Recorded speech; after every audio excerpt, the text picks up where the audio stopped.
ಬಸವ ಉತ್ಸವಕ್ಕೆ ಆಗಮಿಸಿದಂಥ ಎಲ್ಲ ವೇದಿಕೆ ರಾಸಿದಂಥ ಗಣ್ಯರೇ, ವೇದಿಕೆಯ ಮುಂಭಾಗದ ರಾಶಿಯಾದಂಥ ಎಲ್ಲ ಬಸವ ಬಂಧುಗಳೇ, ಈಗಾಗಲೇ ಬಹಳ ಚೆನ್ನಾಗಿ ಅನೇಕರು ರುದ್ರಪ್ಪನವರು ಬಹಳ ಬಸವ ತತ್ವದಲ್ಲಿ ಬಹಳ ವಿಶೇಷವಾಗಿ ಅದನ್ನು ಸೃಷ್ಟಿ ಮಾಡಿದ್ದಾರೆ. ಭಾಳ ಚೆನ್ನಾಗಿ ಅವರು ಕೊಟ್ಟು ಉಪನ್ಯಾಸಗಳು ಒಬ್ಬರು ಇಸ್ಲಾಂ ನಮ್ಮ ಬಂಧುಗಳು ಕೂಡ ಬಸವ ತತ್ವ ಚೆನ್ನಾಗಿ ಹೇಳಿದರು. ನಾನು ಆ ವಿಷಯ ಬಿಟ್ಟು ಮಾಧ್ಯಮದ ಒಂದು ಆಶಯ ಇತ್ತು, ಲಿಂಗಾಯತ ಧರ್ಮ ಸ್ವತಂತ್ರ ಧರ್ಮ ಸಿಗಬೇಕೆನ್ನುವ ಒಂದು ಆಶಯ ಮಾಧ್ಯಮವಾಗಿತ್ತು. ಆ ಆಶಯ ಈಡೇರಿಸಲಾದ್ರಿಂದ ನಮ್ಮವರೇ ನಮಗೆ ಅಕಡೆಂಟ್ ಆಗಿದ್ದಾರೆ. ಆ ವಿಚಾರವಾಗಿ ಅದನ್ನು ಮಾತನಾಡೋದು ಅಂತಾರೆ. ನಿಮಗೆ ಒಂದೆರಡು ನೆನಪು ಮಾಡಿಕೊಡ್ತೀನಿ. ಈ ದೇಶದಲ್ಲಿ ಒಂದು ಸಂವಿಧಾನ ರಚನೆ ಆಯಿತು. 3 ವರ್ಷ ಸಂವಿಧಾನ ಕಾನ್ಸ್ಟಿಟ್ಯೂಷನ್ ಅಸೆಂಬ್ಲಿ ಅಂತಿದ್ದು ಡ್ರಾಫ್ಟ್ಗೆ ಅಂಬೇಡ್ಕರ್ ಅವರನ್ನು ಮಾಡಿದರು.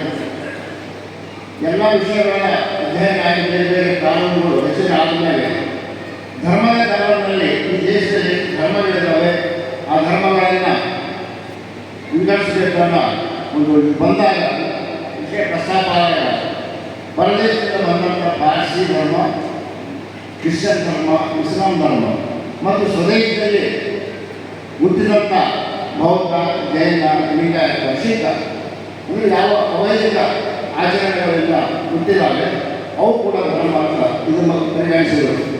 ಅದಾದ ಮೇಲೆ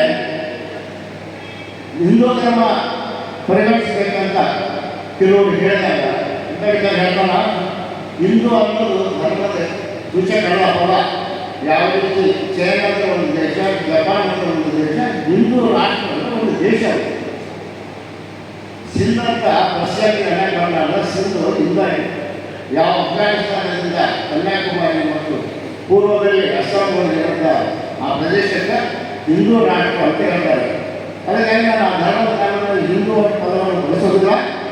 ನೀವೇ ಹೇಳಿದ್ದೀರ ಚಾತುರ್ವರ್ಣ ವ್ಯವಸ್ಥೆ, ಬ್ರಾಹ್ಮಣ, ಕ್ಷತ್ರಿಯ, ವೈಶ್ಯ, ಶೂದ್ರ, ಅದನ್ನು ನಿರ್ವಹಿಸೋಣ ಅಂತ ಹೇಳಿದರು.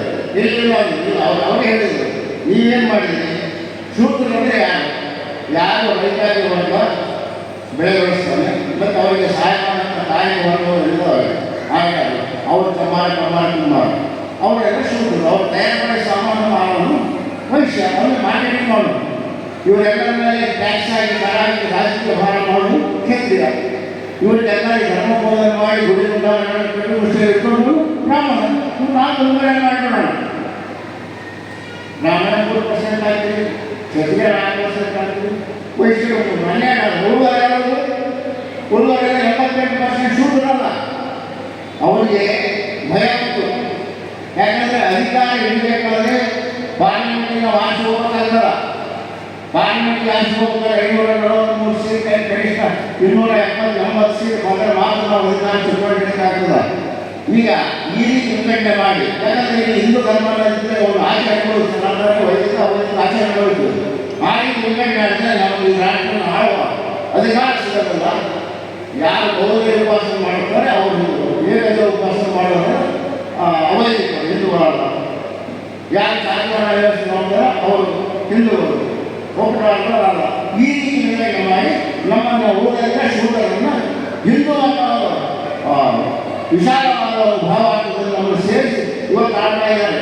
ನಿಮಗೆಲ್ಲ ನೆನಪಿಸ್ಕೊಡ್ತೀನಿ, 1952ನೇ ಚುನಾವಣೆ ಆದಾಗ ಎಷ್ಟು ಜನ ನಮ್ಮ ಸನಾತನಿಗಳು ಹೇಳಿಕೊಡ್ತಾರೆ. 200 ಜನ ಬಂದರು. ಕ್ಷತ್ರಿಯರು ಮತ್ತು ವೈಶ್ಯರು ಸುಮಾರು 150. ಇವತ್ತಿಗೂ ಆ ವ್ಯವಸ್ಥೆ ಬದಲಾವಣೆ ಆಗಿಲ್ಲ. ಅಧಿಕಾರ ಚುನಾವಣೆ ಅವ್ರ ಕೈಯಲ್ಲಿದೆ. ಇವತ್ತು ನಮ್ಮ ಲಿಂಗಾಯತ